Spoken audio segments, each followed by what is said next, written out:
Good afternoon, guys. My name is Crystal. Welcome to my YouTube channel. Welcome old subscribers, welcome new. If you like my videos, please do press that like button. Please do subscribe. Alexa, what's the time, please? It's 12:47 p.m. Right, guys, so let's try and get back to the flow of when I was ignoring what was going on around me and just carrying on with what I wanted to do in life. So, this morning I took Max out for a walk. I was feeling a bit shaken from a nightmare. It was really, really vivid. It was really, really real. Like I was back 30 years ago. And it was so real. And I woke up in a hot sweat. And I was quite disorientated for a while and panicky. But I managed to calm myself down and get myself back together. You know what it's like when you have a nightmare. It's awful. So I took Max out for a walk this morning. There was nobody on the field at all. There was a van parked outside with the word box in it. Box is a nickname for a coffin. It is. There was a guy outside the Rochester Riverside office. I had his shears pointing in my direction. A pair of shears. And they were pointed in my direction. And I kept obviously away from shears. I'm nothing to be afraid of. I'm a 5'5" woman. They're being stupid, being silly. It's unnecessary. You certainly don't need a pair of shears around someone like me. So that terrified me, right? I'm walking back off the field with my dog and there's a pair of shears staring at me. And he purposely snipped them near me and he disappeared. He disappeared. Why come out, snip right in front of me and then go away? Because that's what he did. Trying to pretend they're afraid of a middle-aged woman is absolutely ridiculous and stupid. It's unbelievable. All after my mum Jennifer rang me her daughter Crystal this morning. Because she was afraid of my father Derek, who used to hit her and abuse her. But I'm not that person. I'm somebody completely different. I'm nothing to be afraid of. You don't need to shake shears at me. I mean, really. So I came back, right? There's been a dog barking all morning again, on and off. I'm staying indoors apart from just going out just now to the co-op. And that's what I've done. I went to the cash point by myself and I looked at my bank balance and it's in the clear, it's not in the red. And I took some money out to go into the co-op and buy some food because I didn't go in the co-op Saturday. I didn't go on the co-op Sunday. This is Rochester Riverside Co-op, by the way. The one with the new build flats. It's not anywhere else. And I went into the co-op and I said hello to Kim. And it was packed full of people. And I grabbed a basket and this is what I bought from the co-op, Rochester Riverside, this morning. How am I ever going to find someone to settle down with if some people are making me out to be a monster? I'm not a monster. I'm a mouse. I'm a little mousy house mouse. I hardly go out, and when I do go outside, trying to make me out to be a savage monster. So I got today's Sun newspaper with Holly Willoughby on the front at the beach. And the Germans blast bricks over sunbeds, but we catch them up to old tricks. Smug Germans have slammed Brits for bagging sunbeds while getting up to their own tail-toting tricks. we found scores of their tourists joining the rush on Spain's Costa del Sol. One dad crowed, "We set alarms for 6:30 a.m, reserve the beds, then go back to sleep." Del being a nickname for my father Derek. Del boy, Derek. Derek was my father's name. Derek has been dead for 2 years on the 25th of August this year. I'm Derek's daughter. So we got some Walker's Bugles. I love these, they're lush. We got some Nescafe Gold Caramel Latte. We've got some Coronation Street cupcakes, everybody. Coronation Street cupcakes. The Cabin.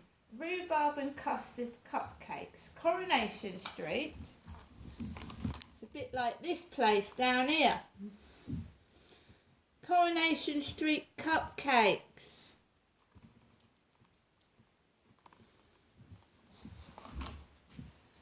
I have because we got a meal deal, we've got tuna with mayonnaise on white bread, a sandwich. The yuzu comes as part of the meal deal, so I got a strawberry yuzu. There was only 2 yuzus left, so I got the other one because I love those drinks. This is the snack out of the meal deal, the pepperoni chicken tikka bites.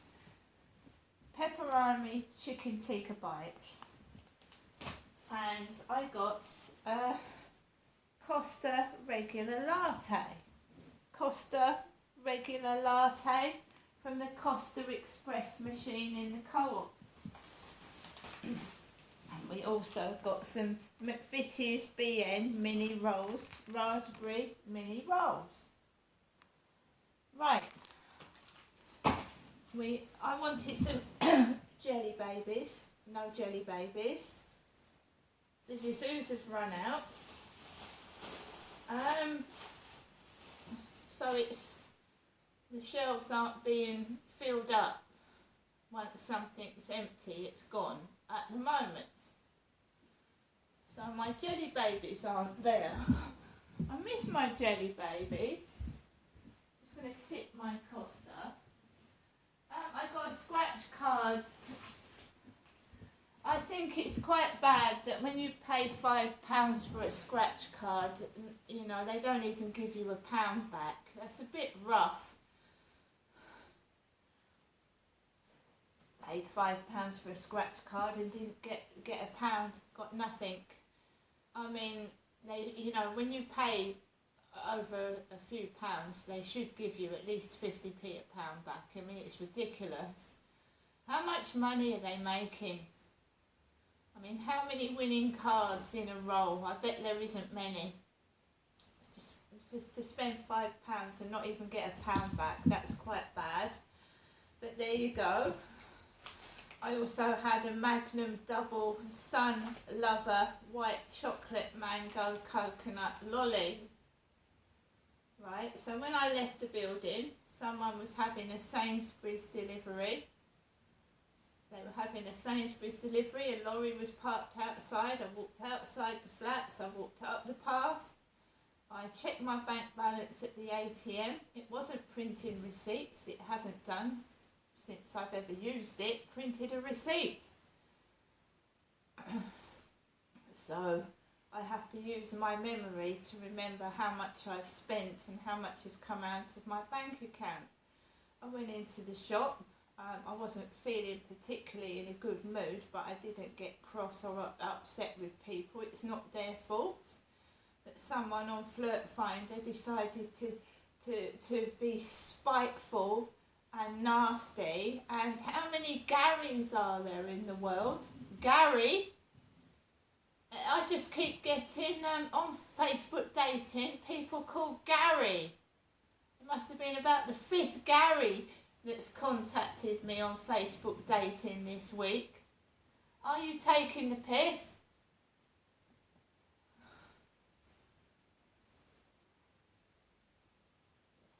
You see what they're doing? For some reason, they've mixed me up with my father, Derek. And well, I know what they're getting at and I know what they're saying, right? But they won't say it to my face, because when you come up to my face and my body in person, you can fucking see that I'm a woman. It's obvious. And it's stupid what they're doing. Ridiculous. And Del, DEL, was short for my father, Derek. Costa del Sol. Delhi.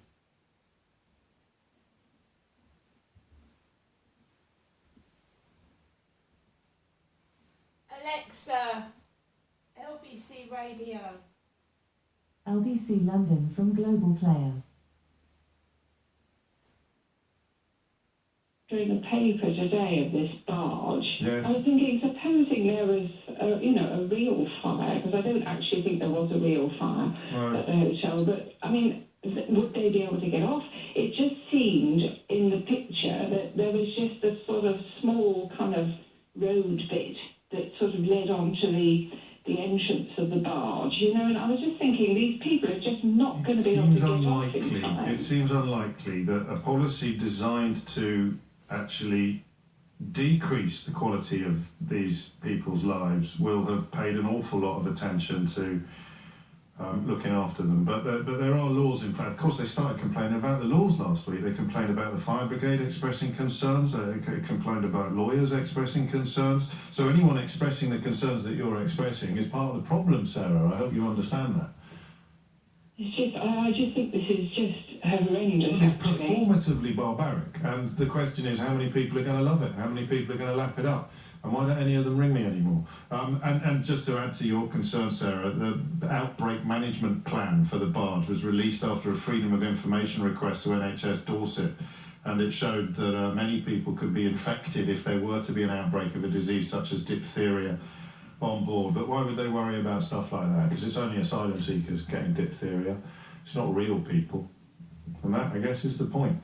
And the end of this conversation for now, although I suspect we'll be returning to it imminently, and I would not be surprised if Sheila didn't get stuck in shortly as well. If you missed any of today's show, you can listen back on, catch up on Global Player, where you can also rewind live radio.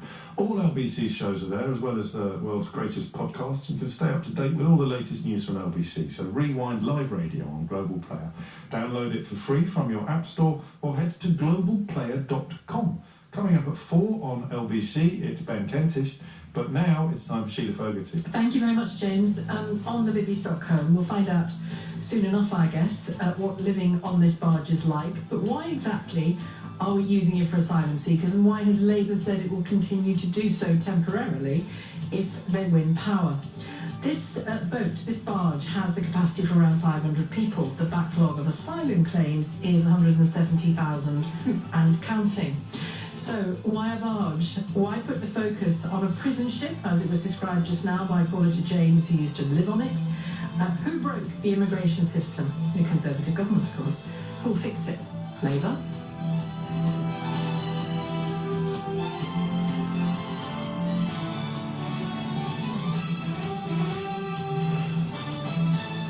On your radio, on Global Player, and Play LBC. leading Britain's conversation.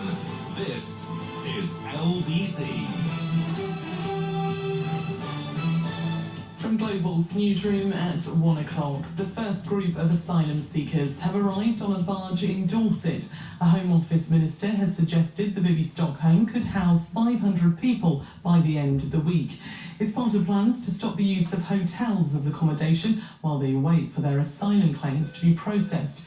Executive Director of Rainbow Migration, Layla Zada, has told LBC News there are much better alternatives to reduce costs. What this government should be doing to resolve this situation is creating safe routes. This is happening because of policies that this government and preceding governments have put into place, which denies people the opportunity to travel safely. And what this government could do to resolve the situation is make decisions on people's applications for asylum much faster, so they're not caught up in a system where they are languishing Labour has criticised the apparent revival of previously abandoned plans to send claimants to Ascension Island.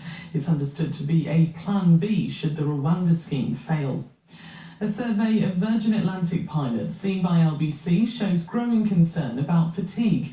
The research shows more than 75% have flown with a colleague who is clearly not fit to work due to tiredness. The airline says it's offered to enter talks with the pilots' union, BALPA. Police are still looking for a driver following the death of a 12-year-old boy on the M62 in West Yorkshire. He was hit by a vehicle that failed to stop near Cleakington on Saturday night. Scientists are working on a vaccine to develop Disease X, an unknown virus which could potentially become the next pandemic. We're told they're looking at a series of threats at a new facility in Wiltshire. And England are through to the quarter-finals of the World Cup after beating Nigeria on penalties in Brisbane. Chloe Kelly's spot kick secured the Lionesses' place in the next round following a goalless draw. LBC's David Dom was following the match. The Manchester City forward has yet again come off the substitutes bench and has put England into the next round, celebrating their progression. It wasn't easy for the Lionesses this morning. So guys, while I was listening to the radio, while the news was coming on, the post lady rang my buzzer, number 5, and I've got 2 packages. I think this could be the drone, and I've got my letters. They're smaller than I expected, but it spells out the word family. So we'll open these in another video. So the post lady has rang my buzzer and she said, shall I put your parcels in the lift? She's pressed the button to the first floor and I've got my parcels in the lift. She hasn't come up in the lift with them, she's put the parcels in the lift and I've just collected my parcels. And in another video I will show you my parcels. I am now going to finish my Costa coffee and I'm going to cook my chicken biryani. Okay, I've been out twice. I've spoken to Kim, I'm completely fine, I feel better than I did last night and I'll see you all later.